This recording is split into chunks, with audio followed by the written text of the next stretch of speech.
Welcome to the new Cannabis and Coffee Conversations podcast, brought to you by the ganjaactivist.com magazine. Each week, we'll bring you special guests spanning the spectrum of the burgeoning cannabis industry. But see, okay, yes, you're speaking about, you've been doing video production work since the 70s and 80s, and you've been involved in cannabis since the 70s, 80s, but the two of them never really came together, I guess, until you decided to. In fact, we were thinking to do Nectarball because that was a longer production. Am I correct?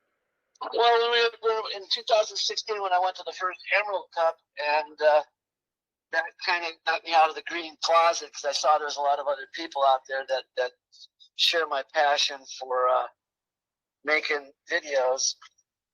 Excuse me, doing cannabis, and then I worked with a guy, Peter Spire, who did a silly but a silly movie called The Legend of 420. And he used my house as a studio, and then he found I had a collection. So then he ended up wanting to put my collection and me in his documentary. And I said, sure, but I'm not gonna show my face. So because I was still kind of paranoid about I didn't want to come out of the green closet. All right. So I finally did with this article in April this year. Officially came out, I guess you could say, because I did the the article in San Diego magazine about my collection. But other than that, that's kind of how it started with us. Okay. Well, talk to me about the green closet. That seems to be something that a few people are coming out of these days. Patty, you could please chime into this as well. What was the state of affairs before embracing cannabis and saying we're going to kind of come out in public with this? What was your experience prior to that, and what kind of prompted the decision that now is the right time, I guess? I'm here now, so I'm in the house. Here he comes. He's actually all right. We'll give it 2 minutes. We'll give it 2 minutes. However, I could start the ball rolling. Mark attended the Emerald Cup in 2016 with a group of three of his buddies. They all flew up together from San Diego to Santa Rosa. Then one of the buddies had this rare form of brain cancer, and he was looking into cannabis as a healing modality. And then when Mark was up there, it was like going to the scene in The Wizard of Oz where the doors open, la la la la, All right, okay. My people, my tribe, other people who are open about their cannabis consumption, and then he started meeting all these people there. And are we doing? So you want to? So what do we want? Okay. Hey, how's it going, Mark? I'm good. How are you doing, Mark? You made it back. What's up? Right? Should I just? Yeah, go grab a chair. All right. Yeah, you can sit. Yeah, we can sit in the same room, and that's cool. Are we gonna take? Or is this audio only, you said? Or? Yes, audio. Well, it's both video and audio, but I'm recording both. I'll probably throw the video in a little bit for the ganjaactivist.com TV. We're just gonna have little shorter clips. But it's fine. I get the book. Yeah, because you can punch up that article if you want to show the collection kind of thing. The San Diego magazine. Right. Yeah. I saw it. It's a bit short. I will go into a little bit more. I'll speak a little bit more about it. Shorter. It's much shorter. Okay, so anyway, we're on to the Emerald Cup story. Right, the Emerald Cup. Yeah, they're coming out of the green closet. Yeah, that would be. So I'm assuming the Emerald Fest was kind of like your Charlie and the Chocolate Factory, that kind of moment. Well, it was. I don't know if it was kind of like I went to the history section because everybody else is just getting stoned, and I was more serious. I brought my still camera that did shoot video, DSLR. And so I did get some B-roll there that they then used in the movie The Legend of 420. So I got some credits in the movie, but I didn't really do anything as far as coming out of the green closet, other than telling people about my collection that was in the history section. They said, "Wow, that's super rare. We've never heard of it before." And these older guys were saying, "You should probably keep it a secret because." The Lakota seed bank woman that was there, she said that people like Monsanto have been trying to steal their squash and corn seeds out of their seed banks because they obviously, if you saw Seeds Inc., they tried to monopolize corn and make people use their genetically modified corn, which people didn't want to use. But then they'd sue these farmers because the neighbor's farm had the genetically modified stuff, and if the pollen would go into these other farms, and then suddenly they said, "Hey, you're using our corn seed." And then they took their people's farms because they didn't have enough money to defend themselves. So that's horrible. So I said, look, I've got seeds and strains. I got the pot itself that the DNA will prove that it's a shorter strand, obviously, if it's an older genetic. It hasn't been crossbred like everything else in the world. There's no such thing as indica and sativa anymore. It's all been put together. It's all hybrid, basically, Exactly. So we could say, look, you can't say that you now own pot, genetics and seeds. So Monsanto and those guys, they we kind of want to be able to stop them in their tracks. So that's what I thought my collection could be used for in the future too. And I just talked to somebody yesterday. Says he's got a friend that's got some old seeds from the '60s and '70s too, and that they've been able to pop some of them, and so they can maybe grow some pure land races again. Pure sativa. No, I don't think he has any indica, but. Because I remember when I first grew the first pure indica in 1977 or 78. I think it was 78, I think it was. Maybe it was 77. But the plant was very short and had a leaf that could cover your whole face. And the sativa, the biggest sativa leaves I had were like the size of your hand or maybe a little bit bigger. Sativa plants could grow. I was going to say, isn't that slightly opposite from what you're kind of used to with the indicas? And indica is supposed to be the most fatter, larger fan leaves, or am I? Well, yeah, the indica was a big fat leaf. The sativa was little small leaves. The sativa was long, skinny plants, like a tall basketball player. And the indicas were like short, little fat people, but it smelled like skunk, whereas the sativa smelled like pine trees. So there's two different smells to boot. And eventually, after a couple of years of crossbreeding, because my friends all say, "Oh, you can't crossbreed them." That's why they're Well, I ended up doing it, and then you got that hybridized what you kind of have today. It wasn't quite as, hybridized back then because it was the second and third generations, and so you'd have some mutants looking. But the point being is, it was able to be done, and I proved it. But it's not like you were, reporting to scientific journals and none of this stuff. We were just all, outlaw growers doing our thing, and then now. So flash forward years later, I still have the collection with all these buds from the 70s and 80s, stuff I grew, but mostly people gave me samples, whether it be a 1978 tie stick, which looks just like, if you were old enough to remember what those looked like, 78. Because by 79, there was no more tie sticks. They were gone. That was it. Boom. No, that's something I've heard about. That I have not seen the tie stick except for online type of thing. That's for sure. I've got plenty of pictures I can share with you that you can share with your viewers if you want. I got a couple pictures, so we can send you some stuff if you're interested. Panama Red, Acapulco Gold is the oldest one I have, was 1972, and then the most of the greatest hits, if you will, that people all recognize were from 78 to 1979.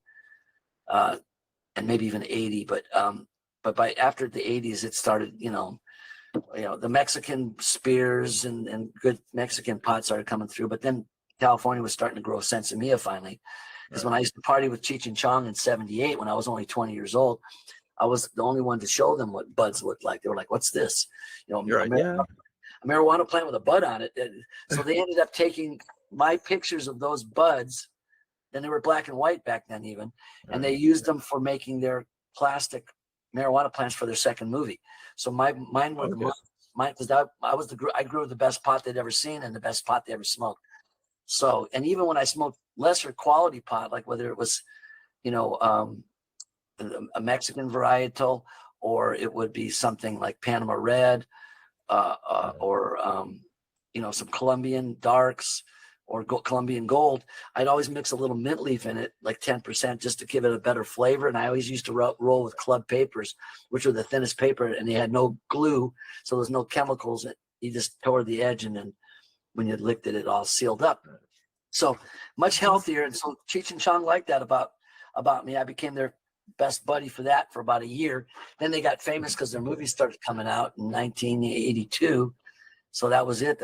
Pat and I, when we met, and then they got so famous. So by 83 and 84, it was like well, we didn't get to see him again for many, many years. So I was 20 when I would hang out with Tommy, who was 40, and then flash forward when I was 60 doing this documentary, Nectarball, the Story of Cannabis. We're interviewing him. He's 80 and I'm 60 now. So I was 60 then. And 80 I was going to say, how did that reunion, how did that go? That was great. Yeah. You know, he didn't remember as much as Cheech does because he went through some chemo and his memory isn't as sharp as it used to be. He remembers a lot of things, but he doesn't remember some of our better times, whereas Cheech remembers everything. And, you know, they used to call me my favorite stoner, and I used to teach him stuff about pot, which I thought was weird that here I am, this little 20-year-old guy teaching them about pot. But no, but you brought up an interesting point, and that's that there was that transition where people were just kind of smoking, which is what even some of the prohibitionists will still say, oh, back in the day they used to smoke, you know, the stalks, the seeds, the leaves, everything, and now it's just this very highly concentrated THC flower, and that's a big thing. But that is the sensibility, that's the actual flower of the plant. I mean, how did you discover that? And I mean, how did that process? Was that just through your growing, or? No, I mean, I was growing some pot plants, and I got lucky. The biggest one was a female that I knew. I mean, I only had one. It was a female, and it was such a beautiful plant. I guess maybe I bonded with it to the point where I didn't want to kill it. Like everybody said, let's cut it down now and let's start smoking the leaves and all that, like everybody would do, or pick the leaves. Right. And I went, no, I mean, this is a beautiful plant. I want to see what happens. I don't want to kill it. I want to see how I'm a collector, so I have discipline. Obviously, I've got that collector gene, so I didn't have to. It's like almost bordering on hoarding. I didn't want to kill it, and all of a sudden it started growing these like things, and it made little balls, and that's where I came up with the word Nectarball, because they were little glistening. Now that we call them THC crystals, those little mushroom shaped. When you look through a magnifying glass, trichomes, yeah. Well, yeah, and I didn't know what they were called. I still don't. Really. I don't even know if they had a name for them then, to be honest. So back then Nectarball is probably pretty spot on. Well, you know, they looked like little mushrooms on top of this, and they were all glistening, so it looked like little. And each bud had like were growing balls, and the biggest one was at the top. And so I called it Nectarball because it was sticky, and then when you smoked, it was like, oh my God, this is great. This is what you're supposed to do. I think this is what we want to do this. So we started growing more plants the next year, and that's when we were able to. We didn't realize if you keep the males away, then we did the best we could. Some turned hermaphrodite, and so they still got some seeds, which was probably good because we used those seeds the next year. But the plants, when they kept them virgin more or less, they got more oozy and more strong. And some of them I still didn't want to pick. I want to see how far I could go. And I realized that if I let them go further, they started turning purple. Okay. You know, they got so much, and then almost before they died, they got black. And so I got this black indica hash plant that was the strongest of anything that anybody had ever seen or grown in the world at that point. And I would have people come over and compete with their sensimilla. This is in the early 80s now. And that black indica was like nobody could compete with it because it was so strong. Probably back then it was probably 25% or more. Right. I would have someone take one hit and they'd pass out and their head would go between their legs and their glasses fell off. And I go, okay, you win.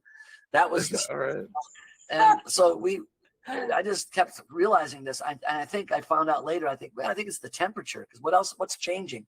It's getting older, but it's getting colder. So they're putting out more THC as a protective device. Protection. That's right. So which is what that's what I've heard, that even hemp plants, in fact, that even hemp plants, that they will start to produce higher than 0.3% THC if in strenuous conditions. Basically, that THC is kind of their defense mechanism. Right. If you let them grow long enough, they probably get even more. It gets higher because it gets more of it. So anyway, whether it's percentage or not, but that's how I found out that how to grow the best pot in the world, I thought, and then it was just a matter of, then my friends, we grew it out in the mountains in 81, or no, it was 1980. And then, it was 1980. And we had this big pot plants, and we had a couple hundred of them. And then we started did smoke-ins at the campus. UCSD in 1980 did a big article in the newspaper. Out shows Berkeley. we had a smoke-in. We gave hundreds of joints out. Everybody smoked, and all the cops could do is take pictures up on the buildings. There's too many of us. You know, right on. That's the way to do it, man. Overwhelm them, damn it. Strength in numbers. And they couldn't arrest us all. And so we made the newspapers. And the next year, though, our plantation got raided, and because in San Diego there's no trees to hide it like Northern California, and that's why indoor growing became that kind of started in San Diego, basically Southern California, because there were no trees to hide the stuff in. So I never, after 82, when our plantation got busted with probably 400 or 500 plants that weren't even that big at that time. No, I think it was a year before that, 81, because we met in 82. Yeah, so it's 81, right? So it was 81 that got busted. And I got my buddy a lawyer, because I wasn't there that day, thank goodness. He's the only one to get busted. And he basically we got him a lawyer, and he got 6 months probation on his own recognizance, 1980. Yeah, because it was 79 when we grew the first plant. So then he didn't have to go anytime. He was a college student, his first time offense. This is during the Reagan years, so it was kind of scary. I was about to say that was almost at the cusp, but that was very close. Yeah, for real. Really scary. You had to talk in code with people, like to find out if they liked the plant. Like anyway, to finish up the story, he didn't do any time. Yeah, 6 months of probation on his own recognizance. Had to pay the lawyer $2,000 and a $500 fine. That was great for the Reagan years. Now, you know, I didn't grow. I mean, I kept growing, but only at my backyard or little 1 or 2 plants. And I was, you know, more serious getting into video production then, and meeting Patty. And we that's when, you know, like she said, we'd have to talk in code, and then, you know, but we stopped more or less. I stopped, you know, making money by, you know, buying and selling pot too. I just basically went back into the legal world of making videos. And it wasn't, like I said, till 2016, coming out of the green closet, and then helping this guy with his movie, and then we decided to do our own movie. So it took 7 years. We went all over the world, interviewing luminaries from whether it's South Africa, South America, Uruguay, Europe, Amsterdam, you name it. Cape Town. And then just you know, finally coming out with the movie, and the genius of Patty's editing, and she had to transcribe every interview. So we had like 165 interviews, and she transcribed them all, 100 hours at least of all these great interviews. And then she boiled down to the best of the best to make an 82-minute documentary called Nectarball: The Story of Cannabis. Take 15,000 years of cannabis and trying to put it in 82 minutes. So it's got the history to the current, you know, political situations. And then that led into, okay, we want to do a series. And then Pat did 12 Black Cannabis Visionaries, which is a shorter, you know, like as part of the series of 30 to 40 minute long, multiple shows. And then another one called Ed, about Ed Rosenthal and his fight against the U.S. So that's the third one. Plus, she came up with a small 10-minute one called Fighting Cancer with Cannabis that you can see on redcoraluniverse.com right now for free. Some commercials. But anyway, that's where we sit now.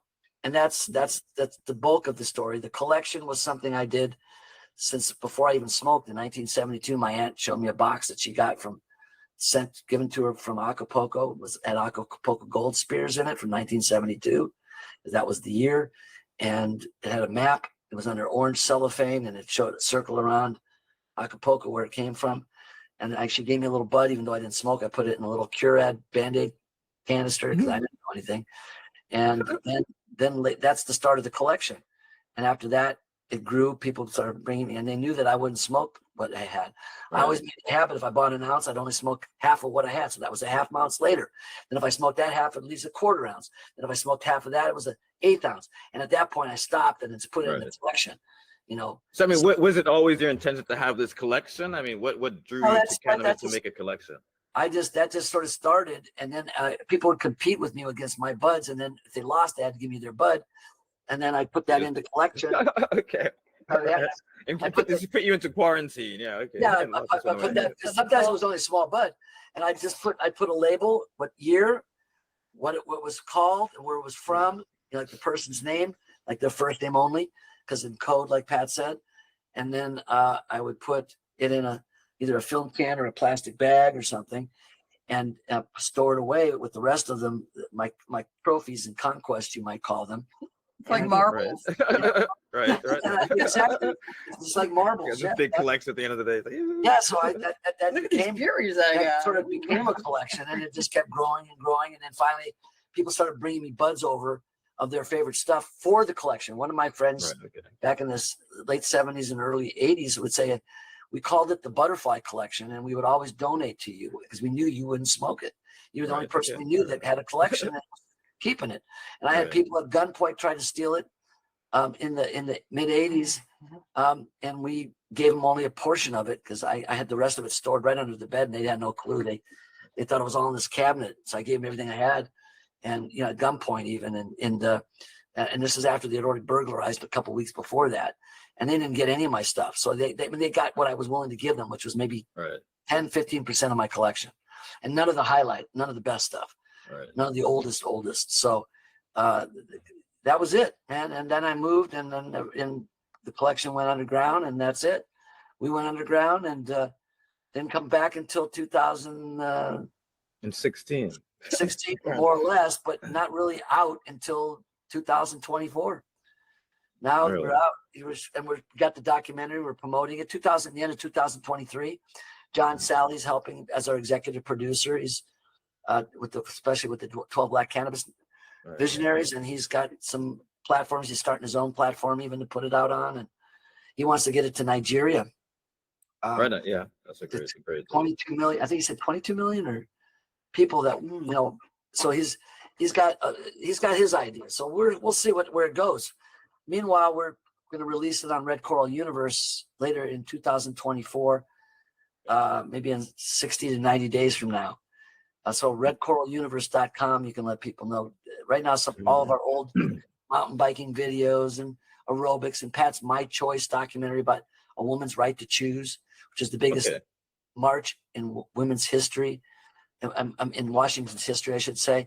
1.5 million people came out there. It was even bigger than Martin Luther King speech, and all these people for a woman's choice. Whoopi Goldberg's there, and she's in the movie. All these famous politicians and actors and activists. So there's all kinds of our movies there. A documentary on homeless combat veterans called The Invisible Ones. Do you guys always do social issue documentaries? I mean, is that what that's mainly our thing. And sports too. Well, we did sports, how-to, mountain bike video. We went around the world on mountain bikes called Full Cycle, A World Odyssey. That's like an endless summer movie, but instead of surfboards, we're on mountain bikes. So that's a real cool. That's on redcoraluniverse.com right now too. So yeah, we're doing a lot of our old shows. Pat repurposed them. She ran them through AI to make them high def. So standard def, it's like 500 lines. Right now goes to 1,000. It gets double in quality. It's weird the way that works. It's a little weird. I know your perplexity. I understand that completely. It's an odd thing. This AI. Zoom in and enhance. We used to laugh about that. Ha ha. While the days come. It does. You can't. It's true. No, it's true. It's true. I was just doing a thing with an article, and I just said, all right, let me see what it actually does. And I did these prompts, and like, my goodness, it's like I wouldn't, but I could use it. You know what I mean? It's like, wow. One newspaper got in trouble for that guy. The guy got fired. But if you take AI, like Pat uses it to write, she'll still go back over it because AI will give you 3 paragraphs, and each paragraph is it's the same paragraph, but just slightly changed. Right. So she'll take maybe one of those paragraphs she likes the best, and then redo that paragraph in her own words. But you might use some of the words because, like you said, that's pretty good actually. It'll be surprisingly. On your input, on your prompting, that's how the model is trained. Yeah, exactly. And now she's doing. They have a memory of it. She's got 3 albums out now from her. I heard. Yeah, they're talking about. Yeah, we discussed that before. With the songs. That's right. And even the artwork in some of the in the Black 12 Black Cannabis Visionaries. I think you said that's the one that you used the music as well as some of the artwork in it. That's right. That's right. Yes, Okay. yes. Yes. Right. Well, let's talk about the documentaries a bit. I do want to, because again went to the kind of social issue documentary. So you had your cannabis stash, you were in the closet with your cannabis use and so on, and then I guess I guess after your emerald after experience, 2016. you decided, look, it's time to marry the two. It's time to talk about cannabis and kind of come out with this. Was that your kind of intention? Yeah, we've always been kind of ahead of the wave of things. We've always come out with social documentaries, at the right time. And it's also our way of learning about these issues too, because when we interview people and they're so knowledgeable about that issue, they taught us. We come away learning so much. And even though we've consumed cannabis for our decades, times together, we've been together for 42 years now. 43. We as are. I was gonna ask, but did you guys meet as consumers? Sorry, but yeah, you answered that question. So go ahead. Yeah, go ahead.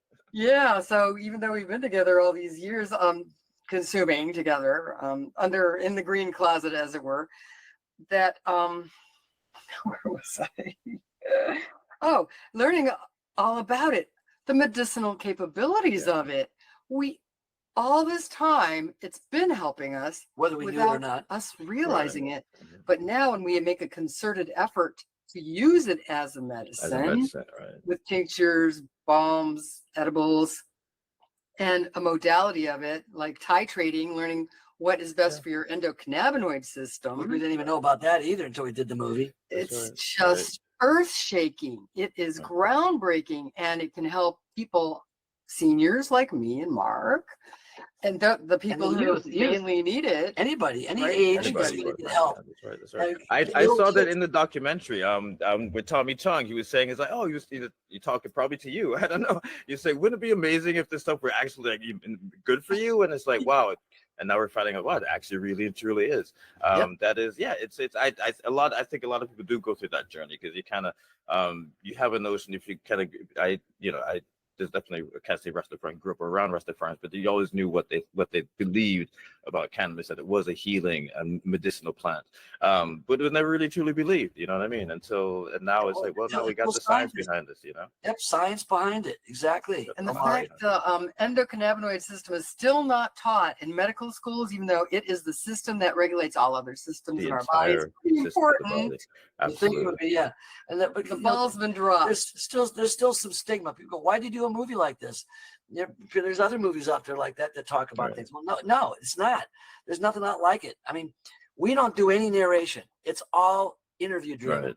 These are by experts, people that know, that have been around, that have been traumatized, like the farmers trying to grow during the early years where the helicopters would come and scare the crap out of them. They had to run, people with machine guns chasing them. People getting, like Tim Blake, getting ripped off or his teeth bashed in and almost killed, protecting the plants. All these people that have given so much, many people died, their friends died or committed suicide rather than go to prison. All kinds of things happened. And then there's the scientists that did research and are finding out. And then there's people like Cheech and Chong. I mean, Cheech, we just did a little mini interview with him when he talked, and he said the same thing Tommy said. What if we were right? It does help people. So we got him on tape doing the same basic thing. I even told him, man, you just happened to say the same thing Tommy said years before you. You guys we're all so surprised. It's like, look at all the hell they put us through. Come on. Yeah, I mean, and so now, and then John Sal, all these wonderful people that have had so many wonderful things to say, and it's all in that documentary, and it's beautiful. And whether you watch the series, if we get it out, we still have to try and get funding, because at this point everything's been self-funded. Pat and I, that's why it took 7 years too, because we just kept getting interviews every time we took a trip somewhere, whether it be South Africa, South America, or Europe, Amsterdam, place like that. We would bring our 4K camera, and when we were here, we're doing things with green screen. So it was all 4K. A lot of it was green screen. We'd go to the Emerald Cup and get interviews from people that came all over the world, whether it's Steve D'Angelo or Frenchie Cannoli, who passed away recently. We went to Cannabis, where we interviewed Kevin McKernan, the geneticist, and Raphael Meshulam before he passed away at the age of 96. All these luminaries are in this video. And that's why it's so important for people to see, because once you've seen it, you have a vast knowledge now that reiterates what you may already know. Otherwise, you learn like we did of all these wonderful things. And so it's a critically important movie to see as soon as you can. Right now, it's only available on nectarball.com for a donation of like $4.20. But we were looking forward to getting it out for free. Of course, the people have to watch a couple commercials, but that's a small price to pay too. But if you want a commercial free, you can watch it right now at nectarball.com. Right. And then how was that process reaching out to these people? I'm sure some of them, like you say Tommy Chong you knew before and so on, but some of the even the farmers, I mean, because of what they've been through, I mean one of them even got very emotional, started crying and everything, talking about his history. That's very, very powerful moment in the film. How did you approach them? How did you get them to agree to be so open and even evoke such emotions out of them? Because we are who they are. We are OGs.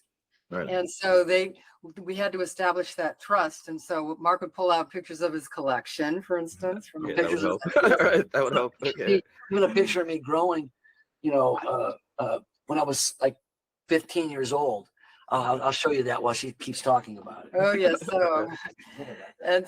And very respectful of that status of theirs, that some of them were very brave. They leave out their names and what they've done over the years. That's brave. So that'd be a picture of that's one of my bigger buds. I don't know, it's kind of out of focus. It's not. Okay, there we go. Okay, nice. Okay, I got it. You got it. And then there's a picture. Yeah, I try not to show my face, but there's me with my prop in the mountains. All right, yeah, you're a little youngin', man. Okay, the queen's bigger than you, man. Come on. Okay. Yeah, those things are that's monsters. A pretty healthy growth.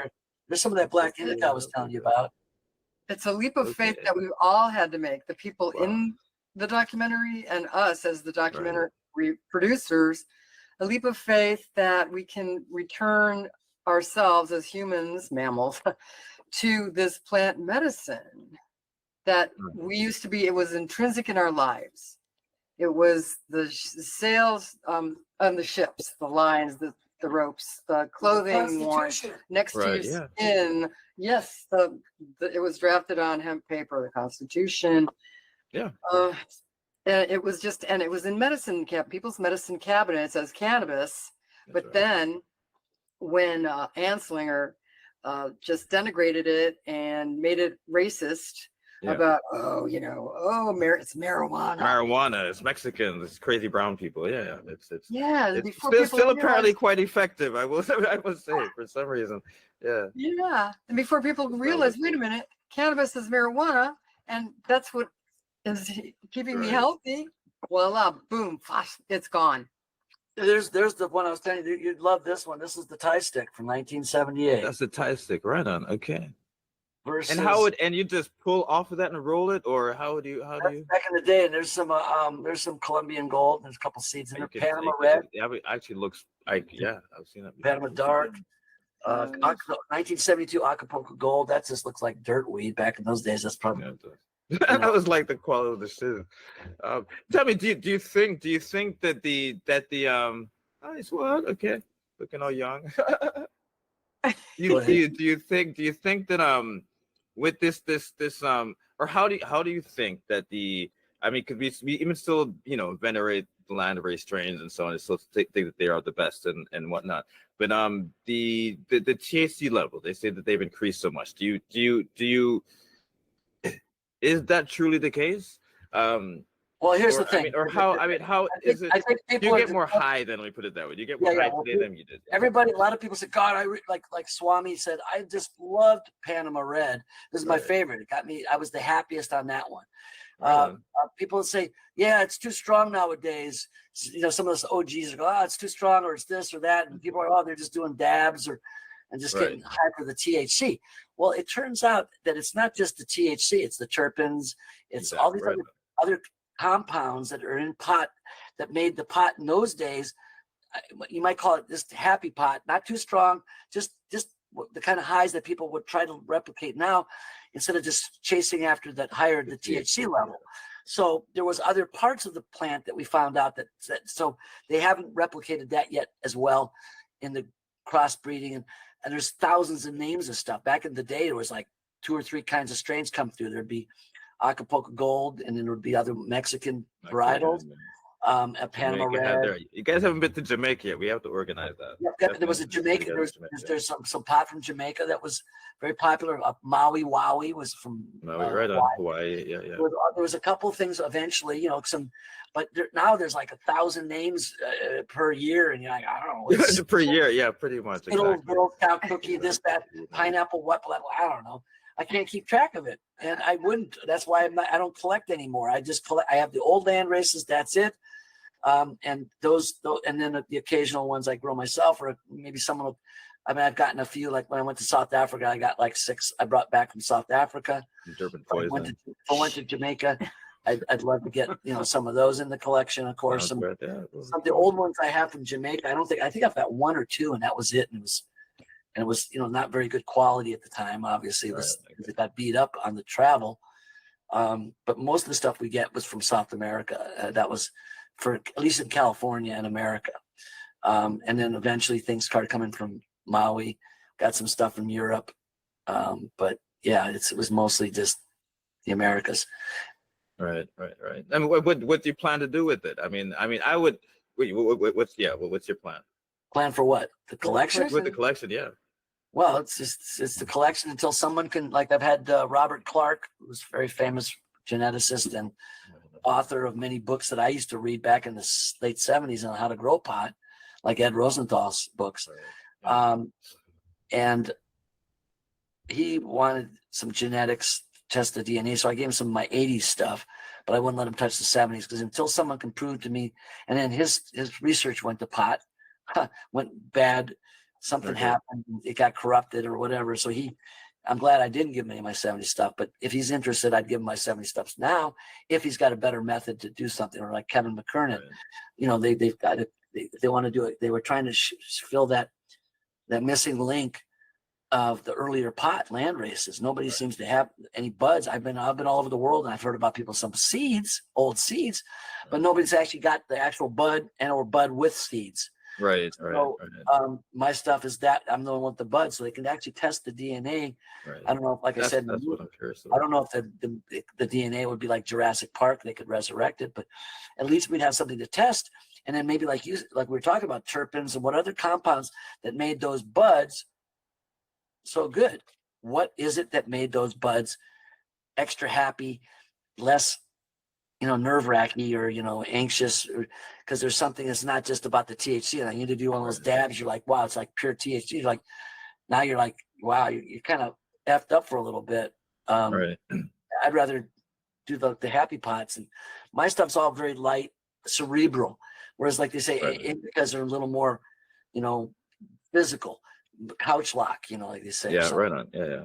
I like the sativas for that reason. But now that it's all kind of crossbred, you just have to smoke less of the hybrids that they have now to give you a similar feeling. But the sativas I'm growing are as much of what I can consider a sativa. It's a smaller, thinner plant. It's probably less crossbred, at least from the seeds that I'm getting.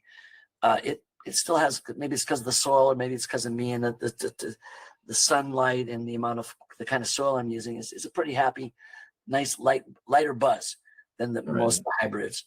So that's what I prefer to smoke nowadays. And I grow my own and make our own oils and bombs to help people. And we just give them away. We don't ever charge anything for it. I was just about to. What about developing your own strain, your own cultivar? I mean, everyone's doing it. It's not so much an own strain, so much as a recipe with a methodology of trims, but then using the white sage that we grow, or maybe get a little something from the mountains with some rose hips that grow in the mountains that we started growing some in our backyards. So we take the rose hips, and she'll add some lavender oils, or just different oils. We've been coming up with a concoction of a balm that really works. So people go, oh my God, this really works. So we're talking about white labeling it. I would say a specific product that makes a lot of good sense as well. We'll call it Nectarball. So Nectarball, right? Continue with it, right on there. Branding for Nectarball is important, so you got to keep that kind of going. I guess. Definitely. That's what they say. That's what they say. I'm not a big marketing guy, but they say keep that branding going, so Nectarball goes along. No, it is unique. It's unique, and it makes sense. So I have never heard anyone use that expression before. So it's definitely unique. Definitely hold on to it. You got to copyright that. And we did. Nectarball is trademarked. Right. Okay. Right. Yeah, you got it. United States trademark. But beyond that, nectarball.com is, of course, we've got that own rights on that too. So we're trying to move along. So we might do something like that. We might release that someday. Right now, that, as you know, the cannabis industry around the world is hurting, particularly in California. It's been overtaxed, and you name it, in some ways overregulated or under, and it's forcing some people back into the black market.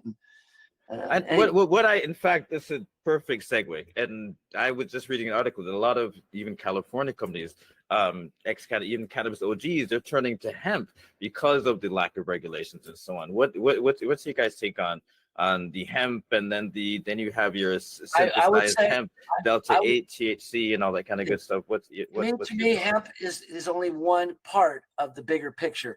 So yes, it's federally legal now. Right. I would tell people, look, that's only a part. You need for the entourage effect, as Pat will tell you, even you need, and what we learned while we made the movie is you need the full spectrum. That means the whole plant. Even if you just juiced it, it's better than just no, it's true. Right. Hemp, just isolate the hemp part. It's true. Right. Don't say just the hemp part. Even so, I would say to people like what we're doing, we're just going to wait. I mean, until it gets federally legal for it across the board, recreational, not just California. Right. At that point, it'll be easier for everybody to do what they really want to do as a full plant spectrum medicine instead of just a hemp medicine, which works to a certain point. Right. We all know that it would be better if they had more than 0.03 THC. You add, maybe 3%. You might not even 5%. You may not, and then it could be 25%. Like you get the gummies. Most gummies 5 or 10% with then 25 to 50 milligrams of hemp or CBD. So great, fine, that will work better. But he doesn't do it. Full of lies. Full of lies. But anyway, we won't get into politics. And some people like offended if I, say, hey, look, wake the fuck up and see who's really helping this world. Right. Biden at least tried getting it descheduled, or at least scheduled the class 3. But then the DEA drags its feet, and it could take years for that. But if Kamala gets in, I think we're going to see much. I think with Kamala and Tim at the top of the top of the ticket, it's inevitable. It's inevitable. But I heard even Trump was saying that he's going to make a statement because he's saying you can't be locking people up if it's legal. And he realizes 70% of the people. Well, there you go. Well, actually, he wants to vote. That's exactly right. That's exactly right. He'll tell you whatever he wants, whether he does it or not. I hope he doesn't get elected so that he can prove me wrong, but I don't think he'd do it anyway. But I don't think that guy's. I mean, he's bad for the planet. I mean, he's all about corporate greed and money. And you look at it. What about the middle class and everybody else? Otherwise you end up South Africa, just super poor, super rich, and then you got to have barbed wire fences and machine guns and electric wire and whatever. Anyway. Right, you can go on. I'm sorry, I can see that. I'm ranting, baby. Right on. But let's go back to the medicinal that people are discovering and slowly discovering. What about because even as you say, because you came out of the green closet relatively recently, and you're revealing all this information, but you're also discovering all this information, and so even that the whole even interviewing your guests and so on. How was that? I mean, that realization process, was it learned? Were you learning while on the ground? While you're talking, were you doing research and then coming back? How was that process of the production process? Because Patty did mostly the editing, so that's mostly her. So post production, so she knows everything. You're just kind of like you're behind the camera. You just picking up on things. It's pre-production, which it's pre-production, production, and post-production. So the pre-production was us deciding to do this, and I may be gathering some B-roll and getting a couple interviews over in the Emerald Cup in 2016. Right. That was the impetus. After that, we both started thinking, who can we interview? And wherever we go somewhere, let's go to every cannabis shop in every country in the world, if they've got one, and see what they got to say. Or in Uruguay, it was the Cannabis Museum. The first ones to legalize cannabis was the first country to legalize Uruguay, and then later Canada and other people. So we that's why a lot of brain drain is going to Canada, because they want to do research with the whole plant, not just like you said, CBD. Right. So then Patty would after the interview, she'd start to coalesce and make, and I'd come in and add more here, there, and a little bit. And then we'd go through and then she's editing. That's the post-production process after all that production.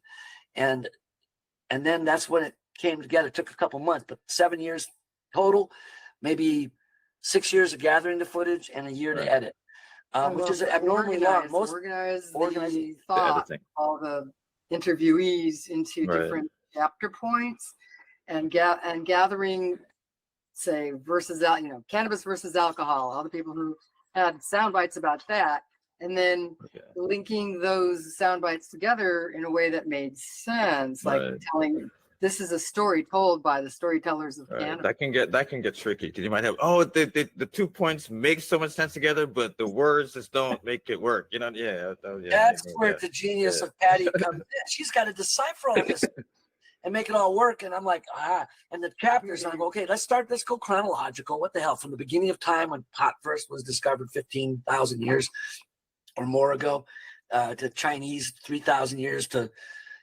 right now, and all the, there's a big part of, why don't we talk a little more about all the people of color that were persecuted during the first prohibition of pot, right after alcohol prohibition, because all those ex-agents from had to have a job, and so they might as well pick on poor black people, jazz musicians in New Orleans. It's still happening today. I mean, you have people, look at Florida. Florida's about to try to go adult use, and you have people, ex-police commissioners saying, "Oh no, you can't do that." And it's like, what? Because you're gonna have to stop locking up black and brown people? I mean, what is supposed to? Look, it can be beneficial. You can regulate it as you want, but you're saying no because it's like, but that's my job. It's like, that's kind of a big part of the problem, And then Nixon added hippie white kids. Come on, you're anti-war. You couldn't have that. Come on, you're supposed to be white. So they knew how to pick on groups. And disenfranchise them. And then even after black people come out of prison, they're not allowed to vote. Give me a fucking break. You're a federal offense because you smoked a joint and got caught. What, you're sitting at the beach? What the hell? What happened to her? Exactly right. Like what? So So this is hopefully going to help destigmatize. We can maybe get a little bit more people in the voting, and then maybe we'll get it, like you said, federally legalized, and then we can start helping more people help themselves with all kinds of cannabis medicinals. And like we come out to Jamaica then someday, and the whole world embraces cannabis, and we can visit you. We can smoke a joint on the beach and not worry about getting our asses, paranoid. Oh my God. No, definitely. David Goliath thing, and the cannabis is the David, but the Goliath is 3. It's the alcohol industry, the pharmaceutical industry, and private prison industry, and they all feed each other, and they are megalithic. I will jump in there. It's actually not the private prison system. It's actually the federal private system that is actually equally as bad. The private prison system is actually very, very small. It's actually very minute percentage. Because I was thinking this, because I'm putting together documents, the Legacy Project. The prison system is, again, there are lots of lawyers, there are lots of policemen, there's lots of security people, all your security firms, your security technology, security companies, and like, look, we need crime to be a thing, because then we're not going to. I mean, there's a big industry just based on criminalization of people. It's like any corporation. Well, not the small ones. There's a lot of good ones. Don't get me wrong, but there's a lot. If you ever saw the movie The Corporation, watch it. There's a lot of bad corporations out there, and some people, whether it be a billionaire like Musk or Jeff Bezos, and then they don't take care of their own people, and they're anti-union, like that happened with this Elon Musk coming out. Now he supports Trump. That's just $45 million a month. Give me a break, guy. I can't understand I can understand Musk coming from whatever, you think you're the greatest and you just want to screw people over, but how could you be vying to be president and say, "Oh yeah, that's great. Yeah, people want to unionize. Yeah, fire them." I was like, "Wait, you're going for what job again?" I'm like, you just trying to be this guy's friend, or do you want to be the ruler of the people? Well, that's why I think they need to be taxed more, obviously, so that they don't have that to think that way. Exactly right. Nobody should be allowed to buy a presidency by giving billions of dollars to especially people that are, they may be aligned with the corporate greed, but they're not good for the planet. The planet has, how many trees does it take to make a bomb that they blow up sandcastles in the deserts and try to, for oil? I mean, you know, we could go on and on about that. The point is that you know, cannabis brings people together. Corporations are just the opposite. They're just all about money and consuming the planet. I mean, the planet's going to survive, like George Carlin said. It's going to shake us humans off like a bad case of fleas. No, but we haven't like what we are, you know. Yeah, well, we're not even been around for 100,000 years. Where the dinosaurs, everything else that's lived on this earth is done just fine. Right. We came along. We're so smart. We can actually come up with vaccines to keep ourselves multiplying. We've got over 8 billion people. Our farts alone, along with the 80 billion farts coming out of the domesticated animals, are creating our atmosphere, creating global warming, etc. How could we not? So it makes it sound funny by calling it farts, our methane gas coming out of our butts. But it's true. It's a fact. How could we not? How could we not be making a worse planet? So population has got to shrink, not keep growing. So and meanwhile, the corporations, they need it to grow so that they can have more consumers. But the whole word consumer, we're consuming the natural resource of the planet, the topsoil, the clean water. It's going to be it's going to be a mess. Part of the reason Pat and I don't have kids. But we still want to help the planet. That's why we want good people that want to help the planet not the bad people that want to use it up like the Musk and Trumps, and whether they're politicians or just greedy corporations. So let's get out there and get cannabis legal, like forget legal, decriminalized. As far as what we used to have smoke-ins in the 1980, we said don't legalize, decriminalize. And we did that, and that's what our smoke-ins were. That was, we put our little posters out real quick, mimeograph, put them on the ground, put them on the posts, coming for the smoke-in. Don't legalize, decriminalize. Because is that palm tree legal or illegal? No, it's just a fucking plant. So and this is a medicinal plant. Just because it wakes some people up, because it has some psychoactive properties, that's why they made mushrooms illegal. And now that's coming back too. Because people wake up and they start going, wait a minute, this isn't right. And they start fighting against what's wrong. And politicians don't want you doing that in general because you're questioning authority now. And they can't rule us like religion. They can't rule you so much. I was about to say, I was just about to bring in the religious argument that this ties right into religion. And it's all about power and manipulation and control and do things with the way they want you to do them and buy the things that they want you to buy as often as they want you to buy them, because they have to maintain their profit margins, you know. And they don't call you their flock and call you a sheep for no reason. No, for real. Exactly right. That's, you know, I think we can wrap up there. Is there anything else about, well, I didn't want to get into the 12 Black visionaries. How did that one come about? Like, please talk to me about that, because there's obviously please talk to me about that. Well, it started out as 7, and then we kept meeting more and more very amazing people. And so then it turned out to be 12, which is an interesting number. Well, we actually have more than 12, but we even cut. We were at 13 a week ago, and we decided to cut out our own relative just because his was not as dynamic as the one we replaced him with. And so that way we could keep it still 12 Black cannabis visionaries, and instead of a baker's dozen, 13. Which again, we could change again. The point being is that it's a beautiful concept that John Sally kind of came up with, if you will, and that's why he's our executive producer on that show in particular. Says, you just don't have enough Black people in your show. It's too white. And I'm like going, you got a point, but of all the people we met around the world, except in South Africa, they were mostly white people that were running these dispensaries and these at the conventions. Not to say, like we went to MJ BizCon's the last time, we got a bunch of interviews, and in that case, it turned out there was more Black people we were interviewing because that was at 40 tons. And it just 40 ton project. So the great guys, and we just, so in that case, it was more Black people than white people, because that the percentage was higher at that particular space that we were in. We just interview people based on where we're going and who's available. And then we isolated the 12, said, look, here's one where we'll just put the 7 black interviews together. And what do you want to do with that, John? And he's going, wow, that's really good. Then we turned it into 12 eventually, and he really loved it. And he says, I want to release this as is. I'm like, yes, okay. He and his daughter are both in it. Yeah. All right. Okay. So All John right. Townsend. Right on. Right on. Okay. So, you could add one called People of Color Visionaries, and there'd probably be 50 of them. Because then you got Right.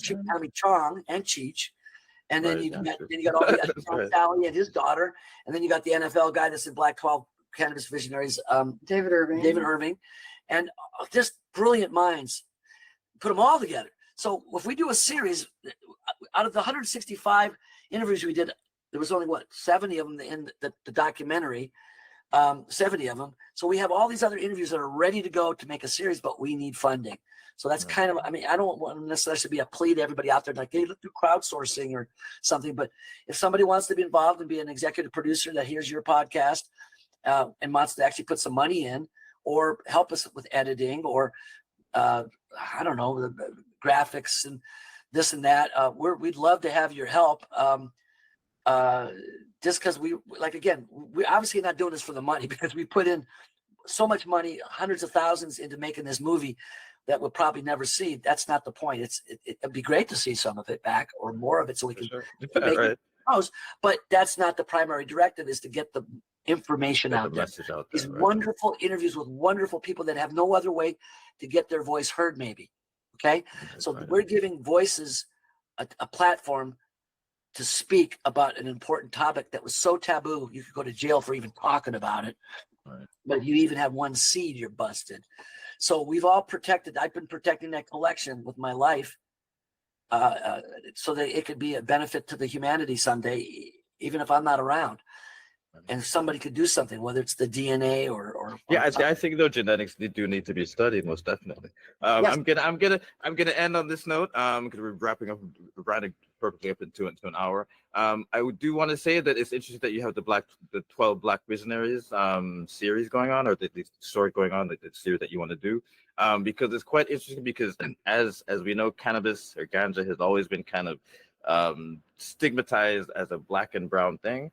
But then, as you're saying, you look at the industry, and it's like predominantly white people. You know what I mean? It's not interesting, So, anyways, if you want to release it, Omari, over there in Jamaica too, just let me know. You can put it into a little theater or whatever you want to do to promote it, show it, absolutely free. Do it, okay? And that show's there for you, and you can attach your name. You can be our executive producer for Jamaica at least, okay? for the Caribbean. Let's say for the Caribbean. Let's talk about. Let's see what we can do. I'm definitely up for anything that moves people's mindset forward into more knowledge and information. I'm up for it. That's half of our purpose here. Keiko Betty's got her place there too, and she's in the documentary. A lot of wonderful people. That's right. So help promote it. You guys, you can even show it at her place. I'm sure she'd be happy. In fact, there is something coming up. I'll be in touch. There is a retreat thing that a friend is doing at Coral Cove in October, I think, or September. I'll let you know. That's my birth month, October 30th. Get out there and have some fun with you guys. Right on. I'll let you know how that goes. Maybe we'll take a trip there. You have to come. That's the most. You have to come down and definitely add some proper Jamaican lamb. We're gonna come and see you. We're gonna come and see you and Keiko and stay at her place. So for sure. We'll organize. She's already invited. All right, man. All right, great. Great talking to you guys. Have a great day. Good. Okay, Pat. All love, baby. All love. Not just one love, but all love. All love. All love. I just made that up. All good. Take care. You and me and our emails. Take care. Peace out. Thanks, Omari. Thanks. Okay, bye-bye, Pat. Bye.